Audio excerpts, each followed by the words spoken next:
For 47 days, an entire city lived underground. Families dug into the hillsides. Children slept in caves while artillery shells screamed overhead. The streets of Vicksburg, Mississippi, once one of the wealthiest cities in America, became a wasteland of smoke, rubble, and silence. History remembers those 47 days as the siege that cracked the Confederacy open. And it's a powerful story. A city starved into submission. A general who refused to quit. A turning point in the Civil War written in hunger and fire. But here is the question history rarely asks. Was the siege the real victory? Or had Vicksburg already been defeated weeks before the first shovel bit into the earth? The truth begins weeks earlier. To understand what really happened at Vicksburg, you first have to understand what Vicksburg was. In 1863, the Mississippi River was the spine of a continent. Everything that fed the Confederacy, men, guns, cattle, cotton, moved along it or crossed it. And sitting on a hairpin bend of that river, 200 feet above the waterline, was Vicksburg. The city didn't just overlook the Mississippi, it owned it. Artillery position on those bluffs could sink any vessel that tried to pass. Supply lines from the Confederate West, Texas, Arkansas, Louisiana, ran directly through this city. Lincoln understood it with surgical clarity. Vicksburg is the key, he said. The war can never be brought to a close until that key is in our pocket. The Confederacy understood it just as well. President Jefferson Davis called Vicksburg the nailhead that holds the South's two halves together. Lose Vicksburg, and the Confederacy would be cut in two. The Western states would be severed, isolated, and eventually strangled. Neither side could afford to blink. The problem was getting there. Vicksburg was not simply a city. It was a fortress built by geography itself. To the north, the Yazoo Delta, 200 miles of swamp, bayou, and tangled forest so dense that horses drowned and infantry columns simply disappeared. To the south and west, the Mississippi River, a mile wide and heavily patrolled. To the east, miles of ridges and ravines that funneled attackers into killing grounds. The bluffs rose nearly 200 feet. Confederate batteries lined every feasible approach. The city had been fortified, reinforced, and garrisoned with over 30,000 men under the command of General John C. Pemberton, a Pennsylvania-born officer who had chosen the South and would spend the rest of his life defending that choice. The Union had already tried to take Vicksburg, twice. Naval bombardment in 1862 had accomplished nothing. A winter assault through the Yazoo swamps had ended in catastrophe. One officer described the terrain as impossible, not simply difficult, but impossible. By the winter of 1862, Vicksburg's defenders were almost comfortable. They had reason to be. Ulysses S. Grant did not look like a man who would solve an unsolvable problem. He was rumpled, quiet. He drank too much, his enemies said, though his supporters noted that his enemies seemed to do considerably more losing. What Grant possessed, in quantities his opponents fatally underestimated, was the ability to think clearly under pressure and act when other men hesitated. Grant arrived at the problem of Vicksburg in late 1862 and spent months doing something commanders rarely admit to: failing, adapting, and failing again. Digging a bypass around Vicksburg so Union ships could pass without coming under the bluff's guns. The river refused to cooperate. He attempted a series of bayou operations, threading gunboats through Louisiana swamps in search of a back route. The swamps won. One expedition after another collapsed in mud and confusion. By early 1863, the Northern press was calling for his removal, and then Grant did something that changed the war. He stopped trying to go around Vicksburg. He decided to go through everything between himself and it. The plan was audacious to the point of recklessness. Admiral David Porter would run his gunboats past Vicksburg's batteries at night, accepting whatever casualties the Confederate guns could inflict, and rendezvous with Grant's army south of the city. Grant would then march his forces down the Louisiana side of the river, cross into Mississippi, and cut loose from his supply lines entirely. No supply line, no base, no retreat. His army would live off the land and fight its way to Vicksburg from the one direction the Confederates had never expected. His own officers thought it was madness. On the night of April 16, 1863, Porter's fleet ran the batteries. The river lit up. Confederate gunners poured fire into the passing ships for 2.5 hours. Remarkably, only one transport was lost. When dawn came, Grant had his navy south of Vicksburg. There was no turning back now. What followed over the next 3 weeks is perhaps the most underappreciated military campaign in American history. Grant crossed the Mississippi at Bruinsburg on April 30th with no supply line, no fixed base, and an enemy force he didn't fully understand. In 17 days, his army marched 180 miles, fought and won 5 separate battles, and systematically dismantled every Confederate force that stood between him and Vicksburg. Port Gibson, Raymond, Jackson, Champion Hill, Big Black River Bridge. Each battle severed another Confederate option. Jackson, the state capital, fell on May 14th, destroying the one Confederate force capable of reinforcing Pemberton from the east. Champion Hill, 3 days later, was the decisive engagement of the entire campaign. Pemberton's army was shattered. Its survivors fled back toward Vicksburg in disorder. At Big Black River Bridge, the rout continued. The Confederate army that might have broken the siege from outside simply ceased to exist as a coherent fighting force. Pemberton retreated into Vicksburg's fortifications with what remained of his command. He had no reinforcements coming, no supply route, no exit. Grant had not yet fired a single shot at Vicksburg itself.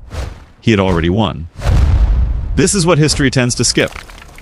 Grant arrived at the Vicksburg defenses on the 18th of May, commanding an army that had just completed one of the most remarkable operational campaigns in the history of warfare. His men were exhausted, battle-hardened, and certain of eventual victory. Pemberton's men were demoralized, undersupplied, and, though they didn't know it yet, completely alone. But Grant was not patient by nature, and he believed his army's momentum could carry the defenses by storm. On the 19th of May, Union forces attacked. They were repulsed with heavy losses. On the 22nd of May, Grant ordered a second, larger assault, coordinated across the entire Confederate line. His troops showed extraordinary courage. They planted flags on the parapet under fire. They pushed forward into positions that should have been impossible to hold. The Confederate defenses held anyway. Nearly 3,000 Union soldiers were killed or wounded in a single afternoon. Grant rode the lines that evening and said nothing for a long time. When he finally spoke, he acknowledged for perhaps the only time in the campaign that he had made a mistake. No more assaults. The city would be starved instead. The siege had begun. The 47 days that followed entered American memory as something close to mythology. In the first phase, Grant's engineers drew a ring of trenches around Vicksburg so complete that not a single supply wagon could enter, and not a single soldier could escape. Gunboats on the river closed the western approach. By day and night, Union artillery, over 200 guns, fired into the city. Confederate batteries answered. The air above Vicksburg was rarely silent. Inside the city, the ground itself became a weapon. Residents began digging. Into the hillsides, into the embankments, into the earth beneath their homes. Vicksburg's citizens created a city beneath the city. Hundreds of caves, some elaborately furnished with carpets and candles, others nothing more than holes in clay. An entire population retreated underground and waited for the world above to stop trying to kill them. Mary Loughborough, a young woman sheltering with her daughter, kept a diary. She described the moment a shell crashed through a cave entrance. The dust, the silence, the child's face looking up at her. I had ceased, she wrote, to feel the early terror. You don't forget a line like that. The second phase of the siege was hunger. Confederate soldiers initially had rations, reduced but present. By June, the reductions had become severe. By late June, the food was nearly gone. Horses were slaughtered. When the horses were gone, mules were slaughtered. When accounts circulated that soldiers had turned to rats, whether true or partially true, nobody laughed.